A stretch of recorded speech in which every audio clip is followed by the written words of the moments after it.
Sleep is he? The ploughing plonker. Break me pearlies on this blasted pit-ridden tract.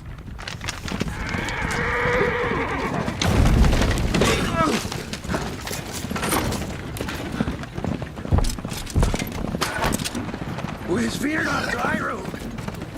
Aye, the devil's after it! This running from!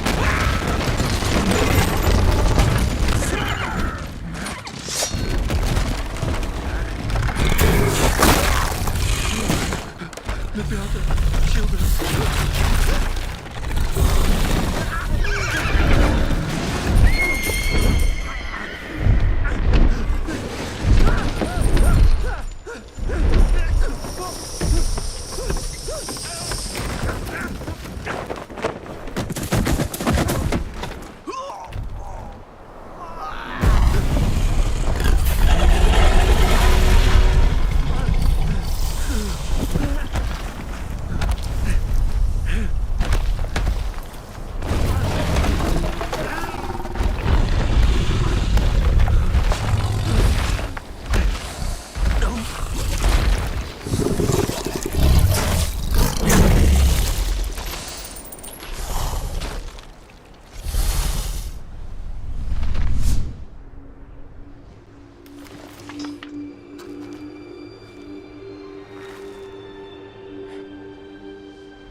Salt.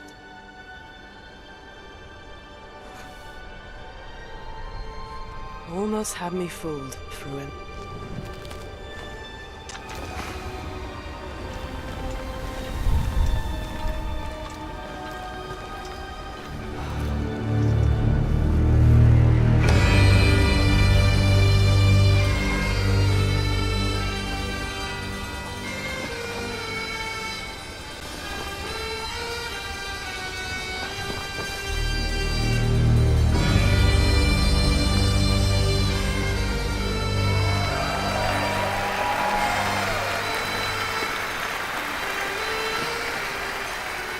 Thank you. Thank you, everyone, and welcome to the State of Unreal at Unreal Fest Orlando. We're here to show you what's next with Unreal Engine and so much more. We are thrilled that you're able to join us. Thank you. But first things first, I'm here with Sebastian and Kitek from CD Projekt Red. We have a lot to talk about. Hey, guys. Hey. Thank you, Wyatt. Thank you, Wyatt, and hello, everyone. With The Witcher 4, we're stepping things up. And to do that, we needed the right partner, one that truly understands that great open-world games are all about art and technology coming together. Yeah, and look, our goals are completely aligned here. And around the launch of UE5, your awesome team at CD Projekt Red announced a collaboration to make open-world development in Unreal even better. And it's an opportunity, we just couldn't pass it up. So we've been working on a technical demo together to achieve just that. I think we should take a look at it. You guys ready? Born ready. Kitek is going to play the build for us. Sure, let's do it.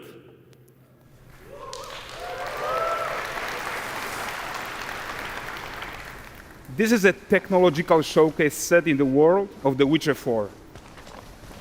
What you just saw and are going to see now is running on a standard PlayStation 5 at 60 FPS with ray tracing. So in the game, you'll be playing as Ciri, a professional monster slayer, a witcher. She explores the world and hunts down monsters for coin. The region we are in is called Kovir, and you'll get to explore it in a game. Right now, Ciri is investigating a monster, and after gathering new clues, she is heading back to a nearby village.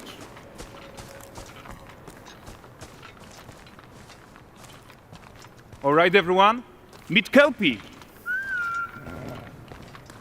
Let weeds be weeds, Kelpie. So just like Geralt and Roach, Ciri has her own loyal companion.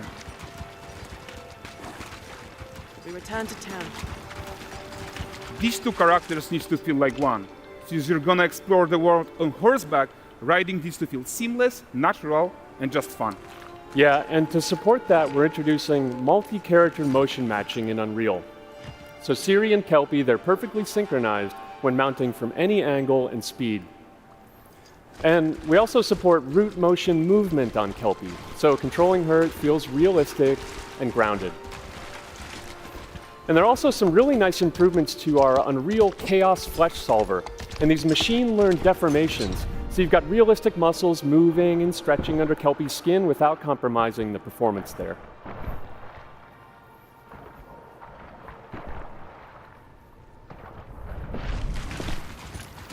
So let's leave Siri behind for a second and talk about the world itself. So much of the Witcher world is natural, organic, especially Kovir with its dense forest and wild nature. Yeah, and wild nature is hard. And with nanite geometry, we've freed artists from so many of their old constraints. But we don't want to rest until everything we do in Unreal has that same spirit of freedom. There's always more work to do. And foliage is a huge piece of that puzzle. So we are excited to introduce nanite foliage. And in order to achieve gorgeous foliage density everywhere, while still being memory efficient, fast to render, we believe that a new idea was needed. So instead of the same card approach we've been using for the past 20 years, artists should be free to take a nanite approach to foliage, modeling every single leaf and pine needle. And the old LOD tricks of the past, they needed a complete rethink. And in their place, it's a new adaptive voxel representation in nanite. It's volumetric, it's fully 3D, it is super fast to render. And these dense clusters of triangles turn into these cubes, which at a distance, they're no larger than a pixel, and they react to the changing light of our dynamic sun and our shadows, and they allow artists to render whatever amount of foliage is needed to achieve their vision without compromise. And no compromise means how ambitious we are when it comes to bringing our vision to life with incredible visuals. But more than that, together with Epic, we created faster way to load the world. We can now bring in more content more quickly for the smoothest possible experience as we fly down to catch up with Siri.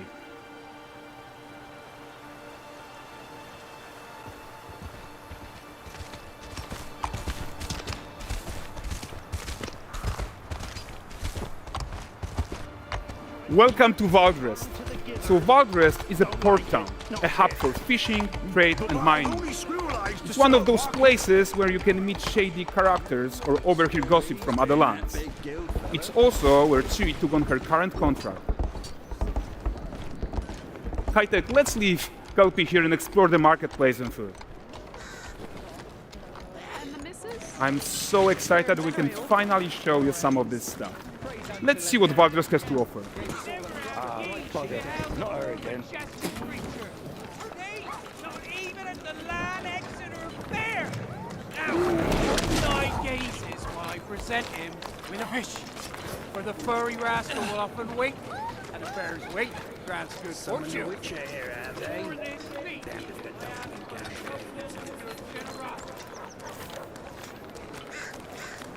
Pardon. Guys, notice how responsive the world is. Character actions directly affect what happens around you, sometimes even setting off chain reactions. Everything is working together.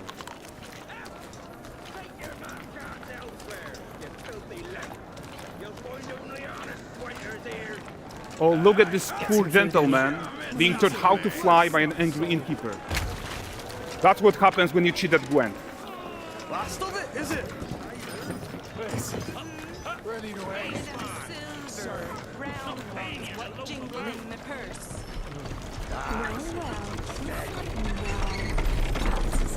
Okay, so this is the guy who gave the Ciri quest his own. Like you probably suspect, he has his own agenda in all of this. You off your tits again, Wilfred. Get your ass up.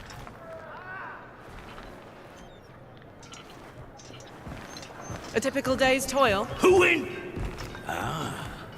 Witcheress. What news of my wagons? No eternity is taking that damn salt to arrive. I found them. And, well, suffice to say, they'll not reach you. As for the salt, I found not one speck. I presume this comes as no surprise to you. Now. Kovir's smuggling trade is of no concern to me. Shush, shush, shush. The Manticore, that flattened your cars and devoured your men. Quite the opposite. Manticore? No, them winged hellspawn dwell in the arse end of Creighton, not here. While Siri decides what to do about that merchant, let's take a look at the character technology that powers this marketplace. Why don't we listen in on these fishmongers? They're selling their wares, chatting up customers. Morning, catch this is. Won't find none fresher. Reckon me ladies after one of them. Course. Get this cleaned and gutted for you. You mind, dearest? Into seeing something more. Got mackerel, cod, all Brexit's finest. And there is tons of tech at play here, even in this simple market stall. Metahuman tools, improved Unreal smart objects, chaos cloth, and more. Yeah, and all of this exists to make sure that the gap in quality between Siri and NPCs is as small as possible. Yeah, and closing that gap, it's not just about fidelity, right, but also authenticity. They should react to changes in the world around them. But the prisoner in pillory isn't exciting enough for Valdrest. Let's grab everyone's attention with a circus.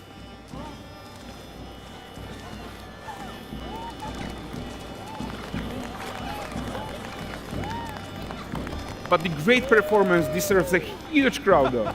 Let's crank it up.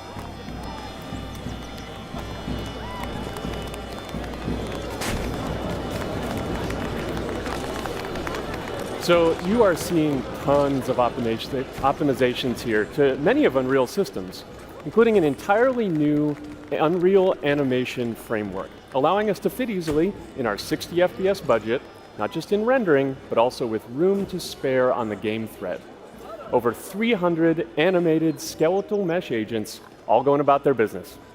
And the whole point is to leave breathing room for developers like you to introduce the gameplay and the systems that your players expect, empowering you to make your worlds come to life without Unreal standing in your way.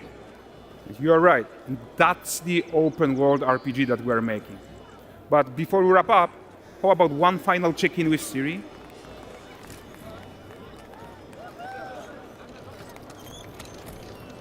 We are making this game to be the most immersive and ambitious open world Witcher game ever. And we are making this a reality thanks to our work on Unreal with the team at Epic. I think what we're doing together is going to bring in a new generation of open world RPGs, and I'm so proud of what we accomplished so far. We are too. So we're almost done, but before we go, here's a small gift for all Witcher fans. A first look at Lanexeter.